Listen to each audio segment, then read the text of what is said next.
जब अच्छी सरकार आती है तो अच्छी सरकार विकास भी लेकर के आती है, रोजगार भी लेके आती है, सुरक्षा भी प्रदान करती है, हर एक तबके के लिए स्वावलंबन का मार्ग भी प्रशस्त करती है।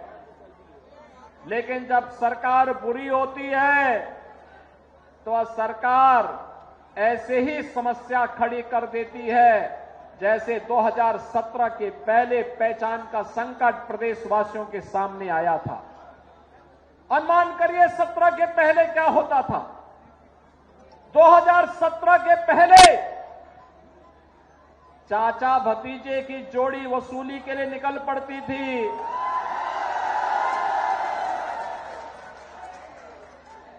प्रदेश में पर्व और त्योहार चल रहे हैं। आपने देखा होगा कुछ लोगों को गलतफहमी हो जाती है और गलतफहमी के रूप में उनको ये लगा कि जैसे सपा की सरकार के समय उनके द्वारा उत्सव के पहले और किसी भी पर्व और त्योहार के पहले दंगा कर दिया जाता था, हिंदुओं के पर्व और उत्सव में पानी फेरने का काम होता था। यही कार्य डबल इंजन सरकार में करेंगे, लेकिन वे भूल गए सरकार बदल चुकी है, भाजपा की डबल इंजन की सरकार है। ये सरकार दंगाइयों के सामने नाक नहीं रगड़ती बल्कि दंगाइयों को नाक रगड़वा करके पर्व और त्योहार के उत्साह को सुरक्षा और सम्मान के साथ आगे बढ़ाने का काम करती है। आपने देखा होगा कैसे 2017 के पहले हर पर्व और त्योहार के पहले पर्व और त्योहार के उत्सव को सत्ता के द्वारा प्रायोजित और पाले गए गुंडे और बदमाश दंगाई कैसे उस उत्सव में रंग में भंग करने का काम करते थे। और इसीलिए तो मैं आज समाजवादी पार्टी के मुखिया के बयान को पढ़ रहा था।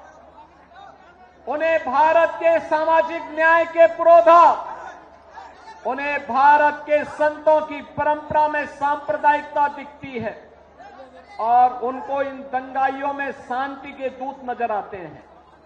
बहनों और भाइयों, शांति के इन कथित दूतों का जो दंगा फसाद करते थे, बेटी और व्यापारी के सामने सुरक्षा का संकट खड़ा करते थे, इनकी जगह कहां होनी चाहिए ये डबल इंजन की सरकार ने बता दिया है।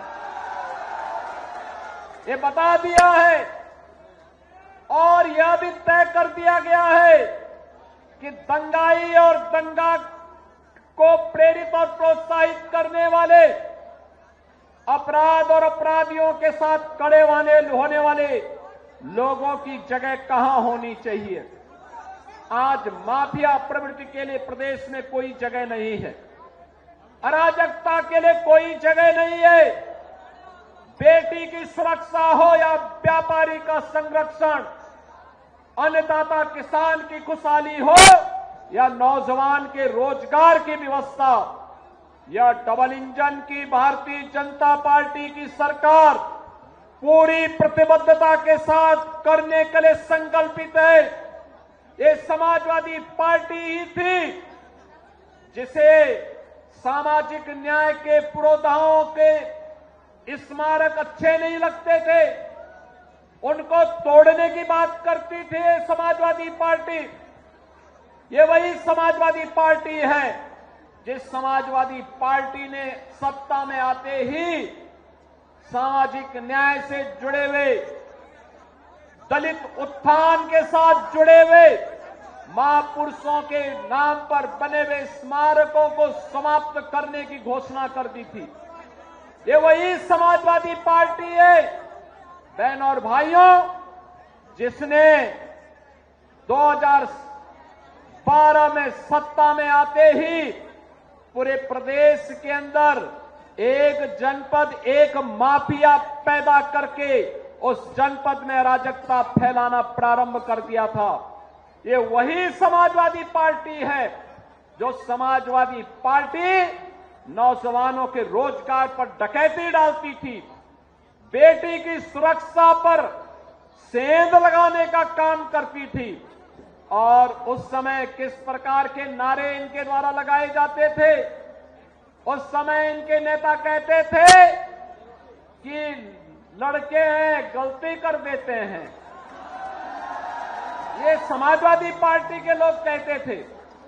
लेकिन बहनों और भाइयों, आज भारतीय जनता पार्टी की डबल इंजन की सरकार है। अपराध और अपराधियों के लिए जीरो टॉलरेंस की नीति के तहत कार्य कर रही है। अगर बेटी की सुरक्षा में सेंध लगाया तो मान करके चलिए कि अगले चौराहे पर यमराज उसका इंतजार कर रहा होगा। अगर किसी गरीब की जमीन पर कब्जा करने का दुस्साहस किया तो ये मान करके चलिए कि अगले चौराहे पर कोई दूसरा ही यमराज का दूत उसका इंतजार भी कर रहा होगा।